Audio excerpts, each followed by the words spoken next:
अमर्यादित भाषा का प्रयोग करते हैं, क्या कहोगे सर? चुनाव को अब 1 साल के लगभग दिन बचे। उत्तर प्रदेश का चुनाव 1 साल के अंदर या 1 साल का आसपास समय बचा है सरकार के पास। और अब तक अभी हम लोगों ने जो बजट देखे हैं उत्तर प्रदेश सरकार के, 9 बजट देख चुके हैं। आखिरी बजट आना है जो अब आ जाएगा आने वाले समय में। दिल्ली की सरकार तीसरी बार चल रही है।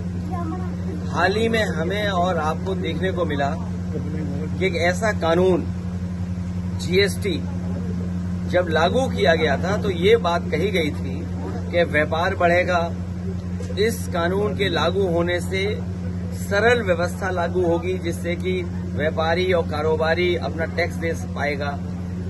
शायद दुनिया में इकलौता जीएसटी कानून रहा होगा जिसमें इतने संशोधन हुए हैं और इतने संशोधन होने के बाद भी आज फिर सरकार को संशोधन करना पड़ा और ये स्वीकार करना पड़ा कि हमें गरीबों को राहत पहुंचाने के लिए कानून में बदलाव लाना पड़ेगा।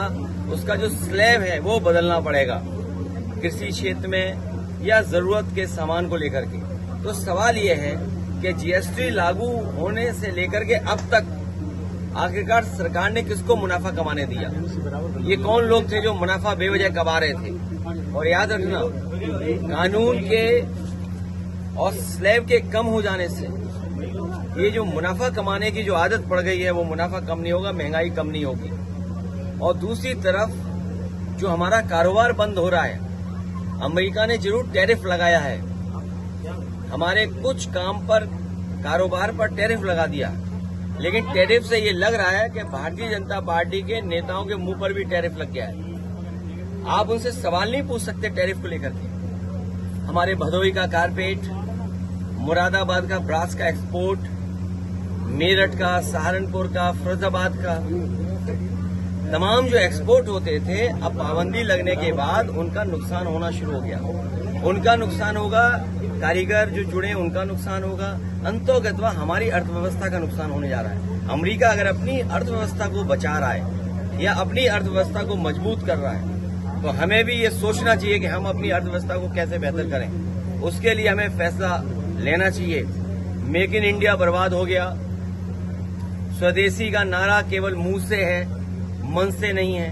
ये बीजेपी के लोग स्वदेशी मुंह से हैं। फसलों को खाद नहीं मिल रही है। डीएपी इसलिए नहीं मिल रही है कि उसमें पीडीए शब्द है। डीएपी पीडीए शब्द है और पीडीए लोग ही बड़े पैमाने पे खेती कर रहे हैं। गांव गरीब कौन है? जहां हम और आप खड़े हैं, इस गांव में कौन खेती कर रहा है या किस घर परिवार के बीच में खड़े हैं? तो ये तमाम वो लोग हैं जो मेहनत कर करके कमा रहे हैं और सरकार के पास खाद नहीं, यूरिया नहीं, डीएपी नहीं और कीटनाशक दवाइयां महंगी हैं। और जब फसल तैयार हो जाएगी तो कोई उसको कीमत नहीं मिलेगी और बाढ़ से जो नुकसान हुआ उसकी भरपाई नहीं हुई है। तो इस सरकार के रहते रहते किसानों की आय दोगुनी नहीं होगी, किसानों की जेब से ये सरकार पैसा निकाल लेगी। आपके द्वारा बताया नोट 2000 के नोट लाए, वो भी मास्टर स्ट्रोक बंद किया। मुझे तो एक ही मास्टर स्ट्रोक दिखाई देता है उनका। इधर बहुत चर्चा होती है मास्टर स्ट्रोक। केवल एक मास्टर स्ट्रोक है कि हमारी प्रेस में उन्होंने मास्टर स्ट्रोक लगा दिया। हमारे प्रेस में मास्टर स्ट्रोक लगा दिया है। तो हमें अपने छोटे पत्रकारों पर ही भरोसा ज्यादा है। बाकियों में तो मास्टर स्ट्रोक लगा हुआ है। बाकी छोटे हमारे प्रेस के साथी हमारे मास्टर स्ट्रोक को वहां तक पहुंचाएंगे और ये कोई मास्टर स्ट्रोक नहीं है। ये केवल जनता को धोखे देने वाली बात है। ये आगरा लखनऊ एक्सप्रेस में गड्ढे हो गए हैं। ये अपने जैसा एक्सप्रेस वे बनाना चाहते, कूदते हुए जाओ। बुंदेलखंड में आप कूदते हुए जाते हैं, पूर्वांचल में कूदते हुए जाते हैं। तो ये सरकार चाहती है कि जिस तरीके से उन्होंने एक्सप्रेस बनाया था कूदते हुए जाने के लिए, वैसे ही आपका हो जाए कूदते हुए जाने के लिए। इसलिए जानबूझ करके समाजवादियों का अच्छा काम बर्बाद कर रहे हैं। आप बताओ, जीएसटी हट गई, बिजली आ गई क्या? नहीं आई सर। महंगी बिजली कम हो गई क्या? तो सोचिए आप। कल इकाना स्टेडियम आपके द्वारा बनाया मुख्यमंत्री, उनका कहना था अब जो 2 टीमें हैं उसकी जगह 4 टीमें बन जाएं तो और युवाओं को मौका मिलेगा। देखिए, हमारे मुख्यमंत्री जी को पता ही नहीं है 2 की 4 बना लो, 4 की 6 बना लो, 6 की 8 बना लो। पता नहीं क्या बात है, जब जब मुख्यमंत्री जाते हैं उस एकाना स्टेडियम में जनता भाग जाती है वहां से। जनता नहीं रहती उस स्टेडियम में। जैसे ही जनता को पता लगता है कि हमारे मुख्यमंत्री जी मैच देखने आ रहे हैं, सब जनता हट जाती है। और मैं कहूंगा आपसे, अगर स्टेडियम भरा हुआ रहा हो तो उसकी फोटो दिखाओ, और मुख्यमंत्री जाने के बाद खाली रहा हो तो उसकी फोटो दिखाओ। कम से कम आप पर मास्टर स्ट्रोक नहीं लगेगा। 3 टप्पों के बाद सर मुख्यमंत्री जी ये गड्ढे तब भरे जाएंगे, विकास तब होगा जब बीजेपी जाएगी, इलाज गरीबों को तब मिलेगा जब बीजेपी जाएगी, बिजली तब मिलेगी जब बीजेपी जाएगी, नौकरी तब मिलेगी जब बीजेपी जाएगी, महंगाई कम तब होगी जब बीजेपी जाएगी। इसलिए बीजेपी हटाओ और आप लोग भी आजादी पाओ। सर आउटसोर्सिंग के बारे में क्या कहना चाहेंगे कि आगे चल के कुछ किसानों का आंदोलन न करे, कहीं ऐसा तो? मैं राजेश चौहान जी, अभिषेक जी और उनके संगठन के सभी पदाधिकारियों का धन्यवाद देना चाहता हूं कि उनके एक साथी का जब होटल सील किया है तो उसके समर्थन में यहां पर सब लोग मौजूद हैं। ये जो दबाव बनाया जा रहा है, इसलिए दबाव बनाया जा रहा है कि ये किसानों की आवाज न उठाएं, गरीबों की आवाज न उठाएं।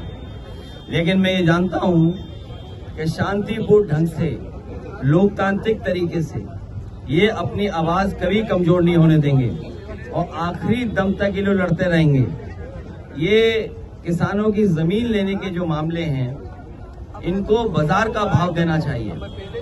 और सरकार के खजाने में बहुत पैसा होता है। जब सरकार कह रही है कि हम $1 ट्रिलियन इकोनॉमी की बन गए हैं, ये हमारे गरीब जानते होंगे 1 ट्रिलियन इसलिए बोलते हैं कि ट्रिलियन हमारे गांव के लोग समझ ही ना पाए।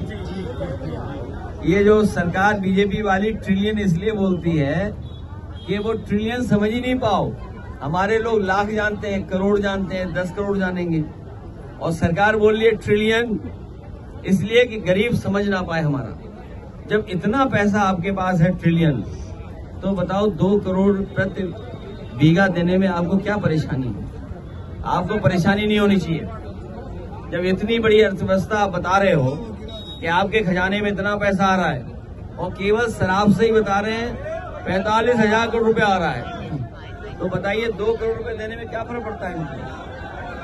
तो इनका मुआवजा मिलना चाहिए, बाजार के भाव से मुआवजा मिलना चाहिए, और इनके ऊपर अन्याय नहीं होना चाहिए, झूठे मुकदमे नहीं लगने चाहिए, और पुलिस के माध्यम से डराना धमकाना नहीं चाहिए। सर एक रास्ता और निकाल। देखिए, एक तो वो है जो दिखाई दे रही कागजों में, एक वसूली वो है जो पुलिस वाले आपकी जेब में हाथ डाल के निकाल लेते हैं, एक वो वसूली है। ये जितने लोग जानते हैं 100 नंबर वाली गाड़ी से अब घबरा रहे हैं लोग। पहले सम्मान के साथ बुलाते थे, न्याय के लिए बुलाते थे। आजकल अगर 100 नंबर मिला दिया जो 112 हो गया है, तो इनकी जेब खाली करा ले रहे हैं लोग। इसलिए ये जो वसूली का चक्कर है, इनको बंद करना चाहिए। और हमें यहाँ तक जानकारी मिली है कि वहाँ पर बीजेपी के लोगों के नंबर नोट हैं, उन पर चालान नहीं कटता है, लेकिन आम जनता पे चालान कटता है। बताइए। और फिर इस टोल पर, इसी लखनऊ में जिन किसानों ने जमीन दी, उसकी वजह से सरकार को लगभग 2 करोड़ रुपए प्रतिदिन की कमाई है। तो बताओ, हमारे गरीबों किसानों को 2 करोड़ देने में क्या इनको दिक्कत है, क्या परेशानी है? कभी अधिकारी बताएंगे कि सरकार कब बताएगी? सर एक और चीज जानना, ये पहले अयोध्या से हारे, लगता है ये लखनऊ से भी हारना चाहते हैं।